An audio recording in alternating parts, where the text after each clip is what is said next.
Et lui, il accélère et il les fait sortir de la roue un par un. C'est incroyable. Et quel phénomène! Il a 19 ans.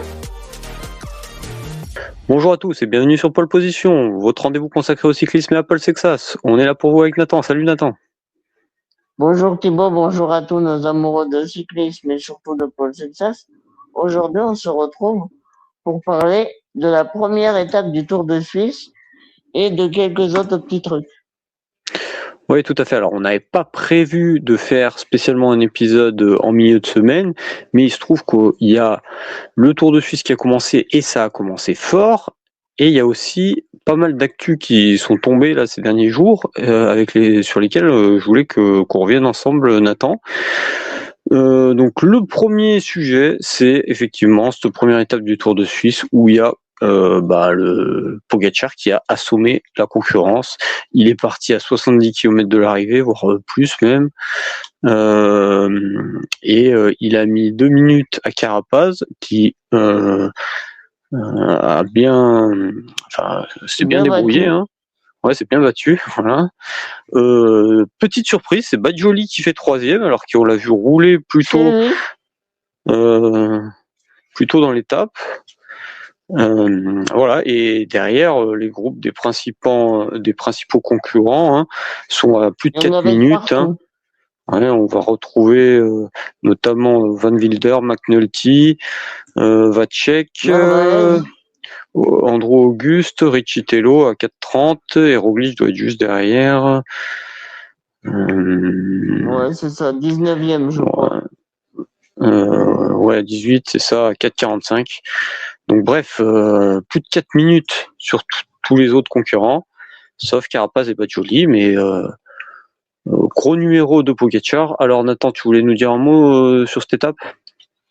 Bah oui, exactement. Une étape qu'on prédestinait plutôt aux punchers sprinters, type Corbin Strong, moi le premier, mais sur une étape de 90 km, c'était sans compter la détermination de Tadej Pogačar à remettre les pendules à l'heure, car on était resté un peu sur notre faim sur sa condition au Tour de Romandie, mais là, il a mis tout le monde d'accord en attaquant à 70 km de l'arrivée, sans vraiment vouloir attaquer, mais il a profité d'un sprint intermédiaire pour lâcher tout le monde dans un faux plat, et il a continué son effort. Donc, je m'attendais vraiment pas à ça, mais j'ai pas boudé mon plaisir à voir le Slovène nous faire un numéro comme ça sur une première course, sur une première étape de course par étape pour World Tour en prévision du Tour de France. Je sais pas ce que t'en as pensé, toi. Ouais, on l'avait laissé au Tour de Romandie où moi il m'avait pas du tout fait forte impression. Hein. Alors certains pensaient qu'il gérait, moi j'étais plus, je doutais quand même de la gestion parce que si tu gères, il y a quand même une des journées où il doit mettre 1 minute à tout le monde, ce qu'il n'avait pas fait. Et là aujourd'hui, impressionnant. Hein. À mon avis, enfin moi ce que je me suis dit en voyant cette étape, c'est cet été on va se faire chier. Excuse-moi, hein. J'ai rien contre Pogačar, mais s'il y avait besoin de savoir où il en était, on est rassuré pour lui, mais bon, on est un peu inquiet pour le suspense pour le mois de juillet, parce que là, il a fait grosse impression. Il a envoyé un petit message, quoi. Ouais, complètement. Alors c'est sûr que derrière, il n'y avait pas non plus les très très lourds qu'il y aura sur le tour, Vingegaard, Sexas, Evenepoel, Lipovic, mais bon, c'est quand même pas des rigolos et surtout la facilité avec laquelle il l'a faite, quoi. On avait l'impression que il a géré. Une fois qu'il a fait le trou à 35 secondes, limite, il s'est relevé, quoi. Enfin, il a géré. C'est ça, ouais, il a totalement géré sur la fin. Donc, moi, je trouve ça un peu inquiétant pour le suspense au mois de juillet. Parce que là, il a marqué les esprits. Enfin, moi, en tout cas, il a marqué les esprits s'il y avait besoin de ça. Et moi, je voulais même revenir si tu me permets, faire un petit coup du kilomètre, c'est est-ce que Donc le coup du Pogacar, kilomètre, vas-y, fais ton coup du kilomètre. On rappelle pour ceux qui nous rejoignent, c'est le parti pris de Nathan. Vas-y Nathan, fais ton coup du oui, kilomètre. c'est ça. Est-ce que Pogacar tue le cycliste finalement? Moi, vous avez l'avis aujourd'hui d'un fan de Tadej Pogacar, donc vous comprenez bien ma position. Mais est-ce que, pour moi, Pogacar est bénéfique pour le cyclisme, car il apporte quelque chose qu'on n'avait jamais vu avant, c'est ses attaques très loin de l'arrivée, et surtout, certes, on sait qui c'est qui va gagner, mais quand Vingegaard attaque à 5 km, bah c'est pareil, on sait qui c'est qui va gagner. Donc la question, elle n'est pas là, c'est est-ce que ça rend la course intéressante? Ça, c'est la vraie question. Et là, aujourd'hui, personnellement, bah, j'ai kiffé devant ma télé. Il y en avait de partout. On s'attendait pas à un scénario comme ça. Certes, il y avait Pogacar devant. Carapaz a essayé. C'est tout à son honneur. Derrière, on s'est organisé. On aurait peut-être pu faire mieux. Alors que si on fait le parallèle avec la première étape du Critérium du Dauphiné qu'on promettait aux coureurs du classement général, bah, il s'est rien passé et on a été déçus. Donc je trouve que le débat de dire que Tadej Pogacar tue le suspense, bah il est vrai certaines fois, mais on peut pas le dégainer à chaque étape du Slovène. Je sais pas ce que t'en penses. Bah, moi, je pense que c'est sûr que ça va tuer l'argument qui dit oh les courses de cyclisme c'est chiant, on regarde que dans les 20 derniers kilomètres, parce que effectivement à partir de 100 kilomètres, quoi qu'il arrive, tu peux dire aux personnes qui te disent ça, bah non, à partir de 100 kilomètres, mettez-vous devant votre télé parce que ça peut exploser à n'importe quel moment, À tout moment, ouais, c'est ça. et il nous l'a prouvé aujourd'hui. Par contre, les 30 derniers kilomètres avaient aucun intérêt. Tu pouvais aller voir le Giro Next Gen, tu pouvais aller voir le Tour de Belgique, parce que honnêtement, j'ai envie de dire même ce Tour de Suisse, il est joué là. J'ai même pas envie de regarder les autres étapes. Hein. Même bon pour le podium. Bah, on se dit que demain, il a aucune raison de pas refaire pareil, si ce n'est faire gagner un équipier. Bon, je pense qu'il est pas dans le délire là. Là, il va être en mission Tour de France. C'est ce qu'il a déclaré en tout cas. Il a déclaré quoi, pardon? Qu'il voudrait bien essayer de faire gagner McNulty, Groschartner ou Narvaez. Ok. Bon, en tout cas, on a vu les UAE, c'est sûr, notamment, ils roulaient derrière sur la fin. Ouais, c'est ça. Groschartner roulait, donc on a vu que les autres UAE, au final, Pogacar, c'est bon, on sait qu'il va être premier. Nous, on roule pour Ils le ont podium. joué Moi, leur carte. j'ai interprété comme ça, en tout cas, ils roulaient pour le podium. Donc, tu sens que oui, ils vont vouloir être placés. Bah, c'est possible. Voilà. Hein. On sait McNulty très fort au chrono. Il y a une chance, une réelle chance, qu'on puisse voir 3 UAE sur le podium. Hein. C'est pas impossible. Ouais. Oh, bah, 3 quand même. Carapace nous a montré qu'il était fort, hein, parce que en plus quand il y a la scission, il est pas directement dans le groupe, Totalement. il fait l'effort pour revenir. Donc on aime le tempérament chaud de l'équatorien, quoi. Moi, je me souviens sur le Giro 2025 où il attaquait comme ça, et puis même sur la dernière étape, bah, il avait essayé de faire craquer Isaac Del Toro. Bon, sans y être parvenu, mais en tout cas, Richard Carapaz essaye toujours, et contrairement aux autres finalement, qui se laissent toujours faire quand Tadej Pogacar attaque, il joue pour faire deux, quoi. Mais c'est toujours pareil, en fait. Sauf quelques-uns qui essaient individuellement. ouais, après moi je t'avoue que son attaque a été un peu loin, j'étais un peu inquiet pour lui. Mais d'ailleurs on a vu que il s'en est bien sorti au final, mais on a vu que c'était un peu loin, hein, parce que Badjoli, il restait 10 bornes, il le sautait, hein. Même moins que ça. Il l'a bien repris, surtout grâce aux descentes notamment. Donc bon, voilà, forte impression en tout cas de. Alors voilà, il y a quelque chose par contre côté Décathlon qu'il faut noter, et la très grosse satisfaction, c'est Tiesj Benoot. Tiesj Benoot, donc c'est son premier dossard de l'année, hein, si je me trompe pas. Oui, tout à fait. Ouais, premier dossard de l'année là. Et il a été, alors peut-être un peu décroché au moment de l'attaque, mais il est vite revenu dans ce groupe Avec des Valchek, favoris. tout Hein. ça, avec Ricciutello notamment. Voilà, et il finit là dans le groupe. Il finit même devant Roglic, c'est dire. Ben oui, c'est ça. Et puis Donc nous, quand on ouais, avait vas-y. fait notre mini preview, on avait dit que l'équipe était totalement tournée vers Tobias Stone, Andresen, le sprinter. Mais au dernier moment, ils ont totalement changé l'effectif avec une équipe dédiée au classement général avec Mathieu Kittelao et Tige Benoît notamment.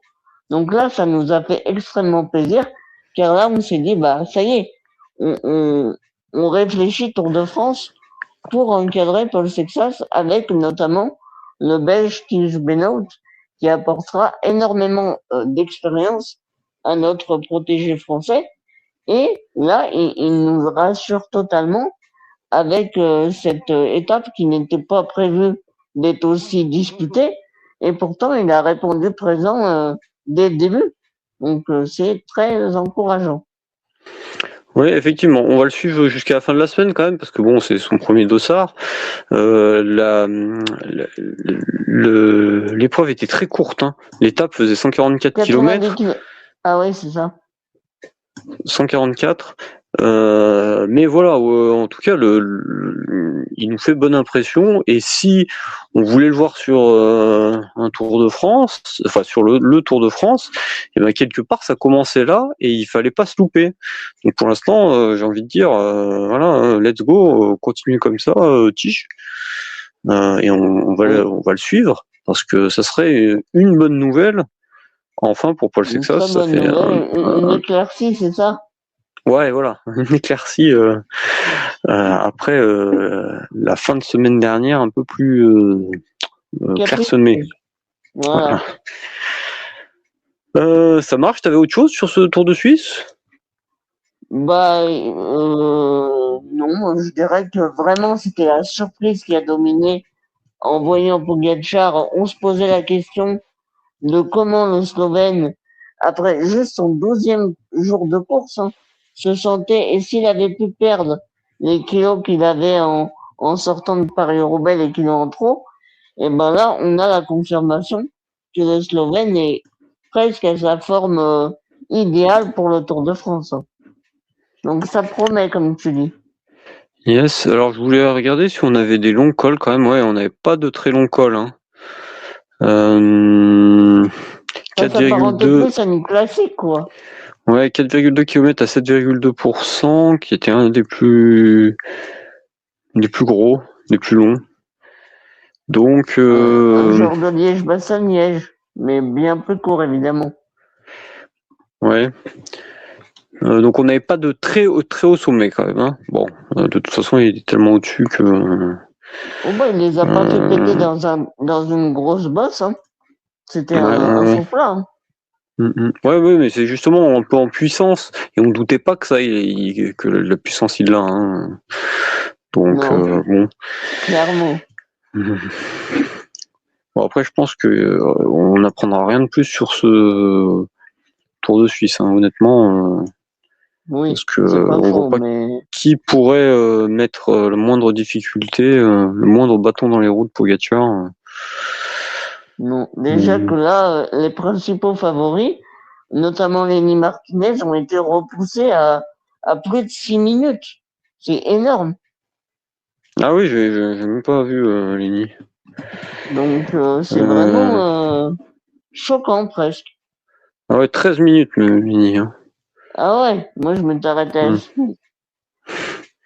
Dans le groupe Schmitt. Tiens. Ouais. Bah, on espère une victoire d'étape. Peut-être si Pogacar daigne lui en laisser une. Et ben on regardera ça. Enfin on regardera ça. Ouais. Si on regardera ça quand même. Si, on va regarder quand même. J'ai l'air un peu résigné, mais si, bien sûr que si on va suivre ça parce que. De toute façon, je l'obligerai s'il ne veut Voilà. pas regarder, il le fera sous la contrainte. Ne vous inquiétez pas. Alors ensuite, l'autre l'autre épreuve qu'on va suivre là ces prochains jours, c'est le Tour de Évidemment. Belgique et la première étape qui a eu lieu aujourd'hui, qui s'est terminée comme attendu par un sprint massif. Et à ce jeu-là, c'est l'Érythréen de NSN, Binyam Girmay, qui s'impose devant Thiam Merlier. Et notre sprinter de décathlon CMA-CGM fait 22e, là, Olaf Koy. Voilà, alors là aussi, il y a un enjeu côté décathlon, c'est de voir la performance de Koy avec un beau plateau de sprinter comme ça, avec des gros trains. Et pour l'instant, force est de constater que c'est pas très concluant. Voilà, Nathan, dis-nous tout. Bah oui, tout à fait. Decathlon CMA-CGM a répété, j'ai vu dans une déclaration, qu'ils attendaient comme nous les performances de leurs sprinters au Tour de Belgique. Bon, bah, sur cette première étape, force est de constater que Olaf Koy n'a pas été au rendez-vous attendu. 22e pour un sprinter de sa trempe, c'est catastrophique. N'ayons pas peur des mots. Mais en même temps, est-ce qu'on peut juger sa non-participation sur le Tour de France sur une étape? Je ne pense pas. Même si toi, Thibaut, tu sautes sur l'occasion, évidemment, pour le rayer de la liste, j'ai bien compris. Et moi, j'en suis pas vraiment loin de faire la même chose. Mais attendons quand même demain pour lui donner une seconde chance. Et là, cette fois, il faudra pas la louper. Hein. C'est clair et net. Bah, moi, disons que je le rayais de la liste déjà avant. Sauf qu'il s'est passé quelque chose ce week-end. Paul, il est tombé. Et c'est pas la meilleure préparation pour aborder le Tour de France qui a lieu dans 3 semaines. Alors, il sera remis. Il sera, on peut l'espérer, pas loin d'être à 100%. On sait que même Paul Sexas, à 95%, il pourra jouer le podium. J'ai pas de souci avec ça. Le problème, c'est que c'est légitime de se poser la question. Bah voilà, Oui, tout quand à ton fait. leader, tout ne se passe pas comme ce que tu as écrit sur le papier, bah tu te poses la question, tiens, est-ce qu'il faut que je revoie mes plans? Et est-ce qu'il faut réintégrer Olaf Koy? Et ben donc voilà, là c'est un peu sa dernière chance à Olaf s'il veut participer à ce Tour de France, hein, mon point de vue. Bah oui. Et là, Surtout que, alors là, on voyait pas bien le sprint. Alors je sais pas s'il y avait des vues caméra. Hein. Je suis pas resté longtemps après l'arrivée. Hein. S'il y avait des vues d'hélico, pardon. Mais comme c'était filmé toujours de face avec l'échappée du coureur du AE là, notamment, on n'a pas pu trop voir les organisations de train, mais à 10 km de l'arrivée, en tout cas, Decathlon était placé. Et après, moi, sur les caméras fixes, je les ai plus vus, Decathlon.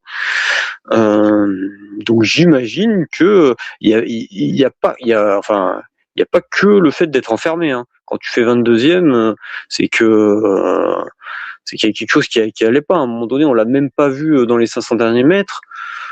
C'est pas juste que tu t'es fait enfermer ou t'as pas pu sprinter. Non, t'étais mal placé. T'avais peut-être, je sais pas les jambes pour tenir là dans les 5 derniers kilomètres quand ça a roulé à bloc.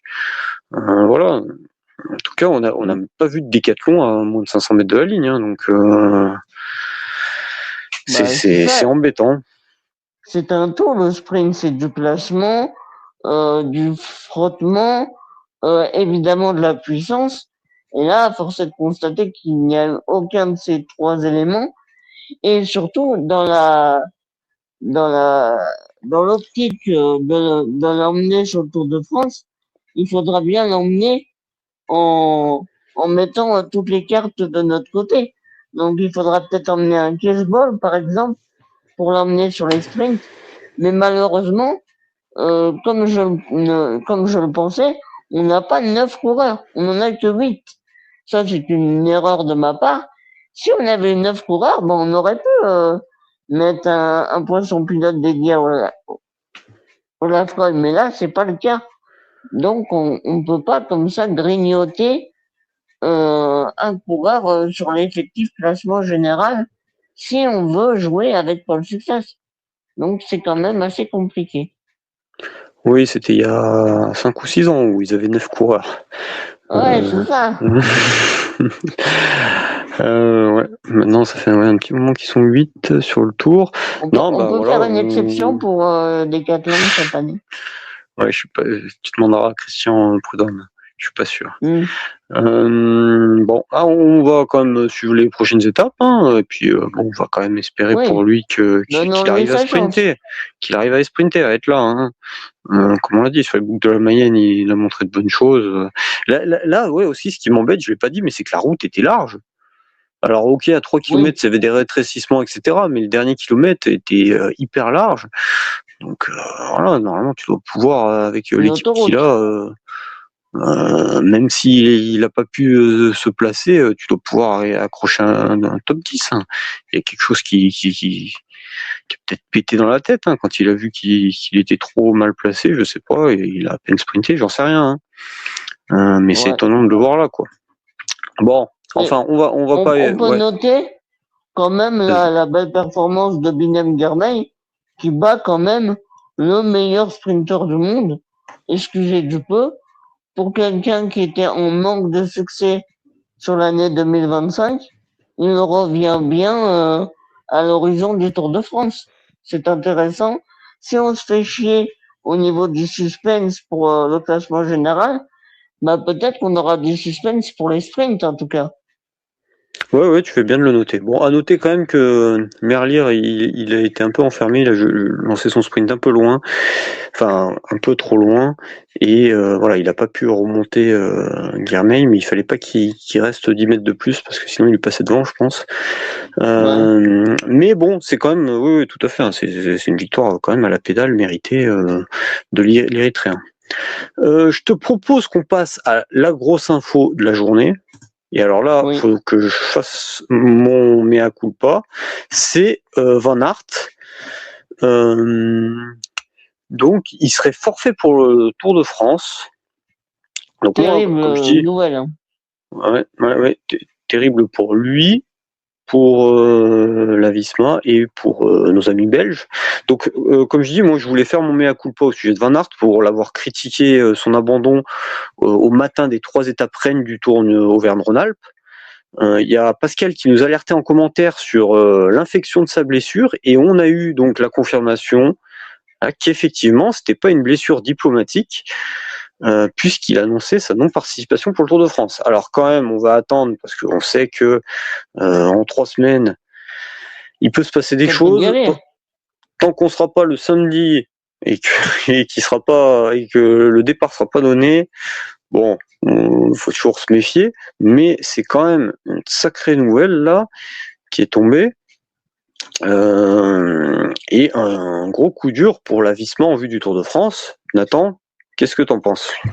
Ah bah oui, tout à fait. Je me rejoins à ton mea culpa parce que moi, honnêtement, ça paraissait tellement bizarre après sa victoire d'étape que bizarrement il abandonne dès que la pente s'élève avec les trois étapes de montagne.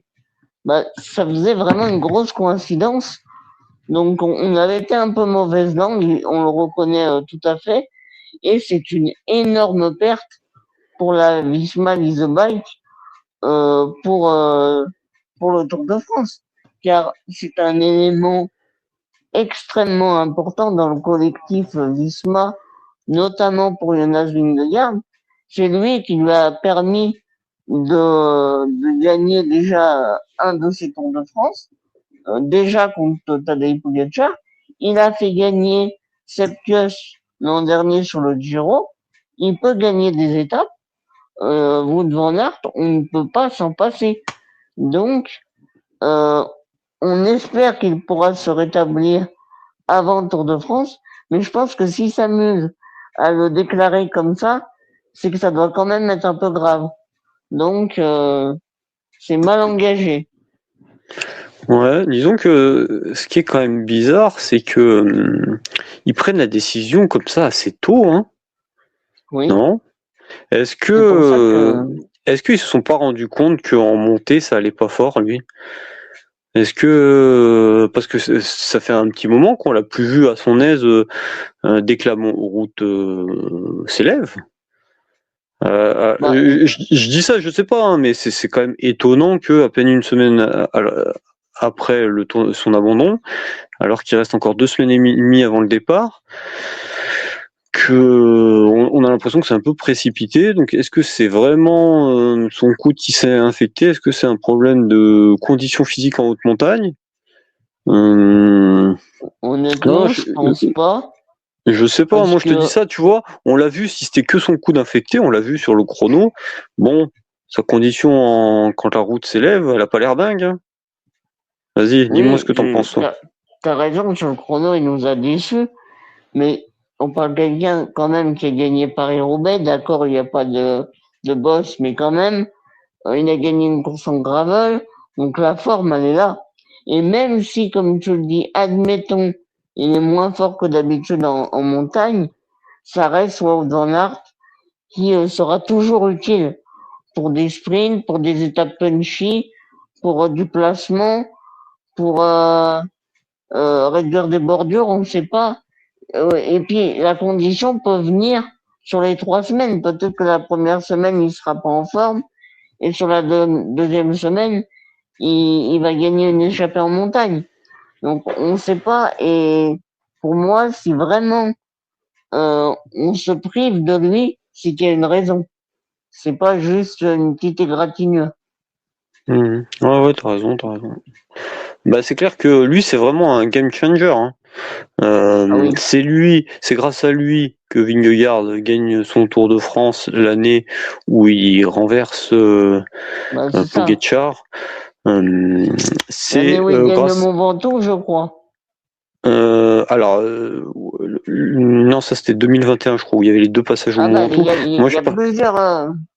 Et cette année-là, Vingegaard avait fait deuxième, mais moi je parle de son attaque là au col du téléphérique Galibier. Oui, Euh, oui, oui, oui. et il retrouve l'attaque de Vingegaard-Roglic et il retrouve Van Aert dans la descente.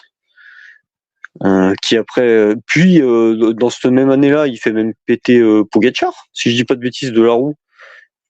Il y a une Oui, c'est étape où il y possible, a hein. Van Aert, Vingegaard dans la roue et Pogačar en troisième. Bon, au moment où Pogačar pète en même temps que Van Aert, hein, grosso modo, mais quand même, il fait un gros train pour permettre ça. Bon, c'était la même année, hein, donc ça doit être 2023, si je me trompe pas. Et puis, on se souvient très bien de l'année dernière où pareil, hein, il fait gagner le Giro à Simon Yates.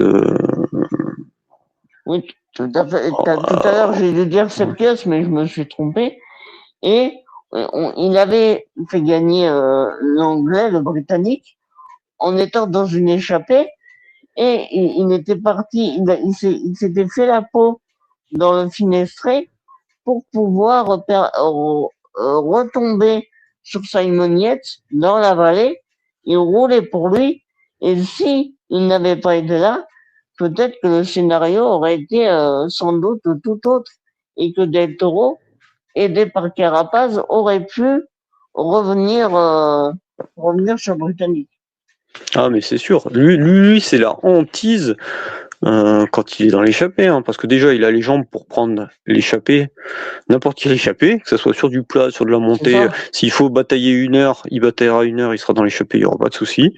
Il a les jambes pour gagner l'étape où il grimpe 2 fois le Mont Ventoux, donc il a les jambes pour grimper les plus hauts cols devant, pas sur 3 semaines, mais sur un jour en tout cas.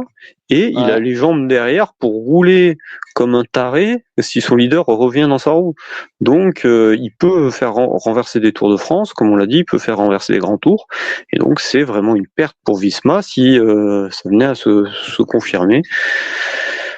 Voilà. À suivre. Tout à fait. Donc c'était quand même la grosse nouvelle de la journée. Et Mm. l'autre nouvelle qu'on a eue en début de semaine, c'est Romain Bardet qui va venir dans l'encadrement Et de oui, Decathlon CMA CGM, notamment dans un rôle pour épauler Paul Sexas. Alors, on parle dans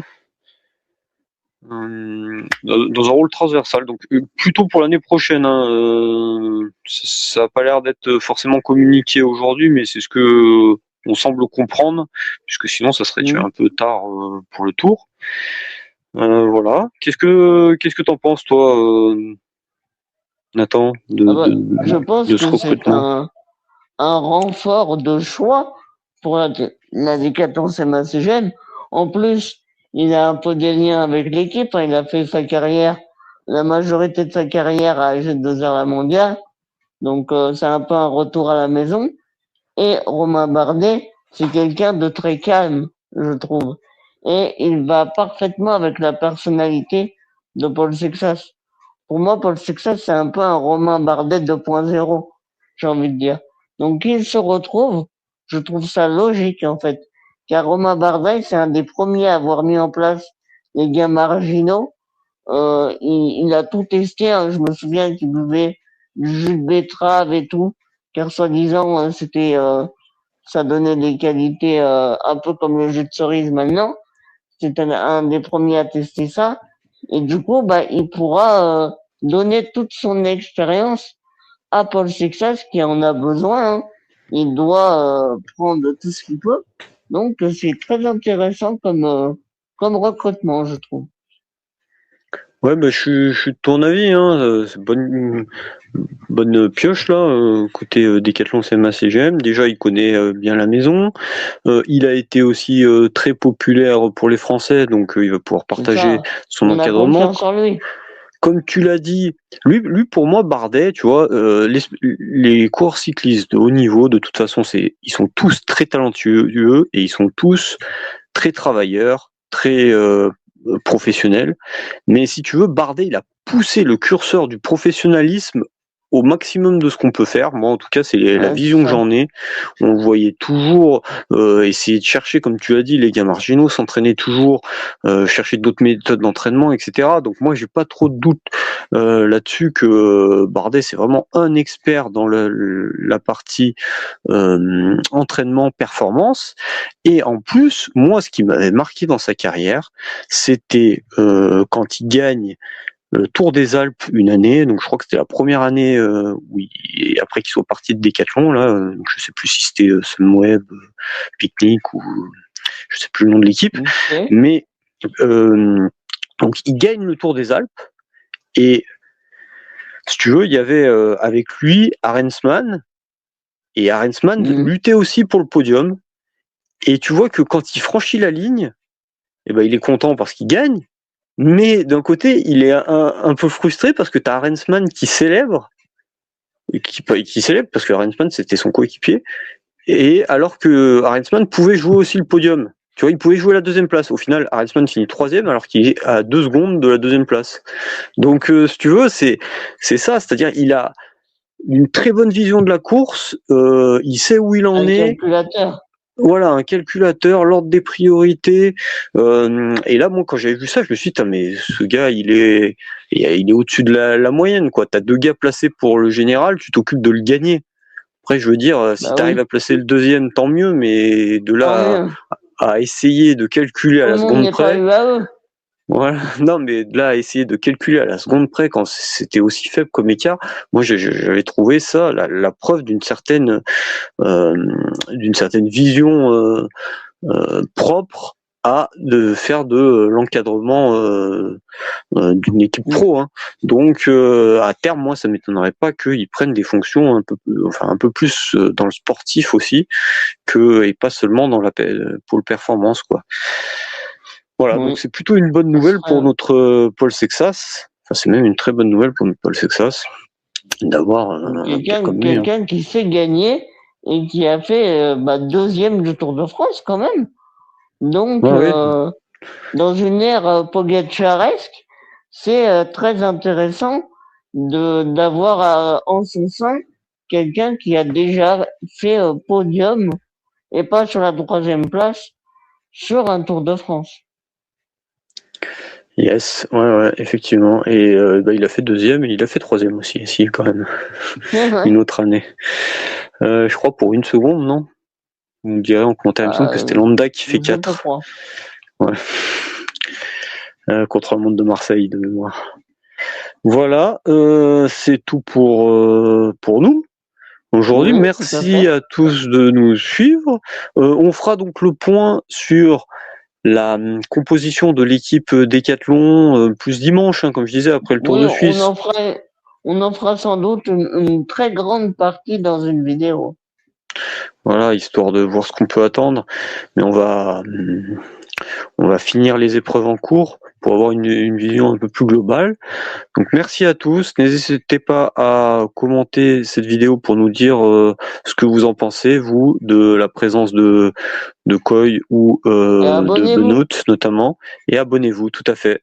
Et allez Paul, on est dans ta roue. Ta roue.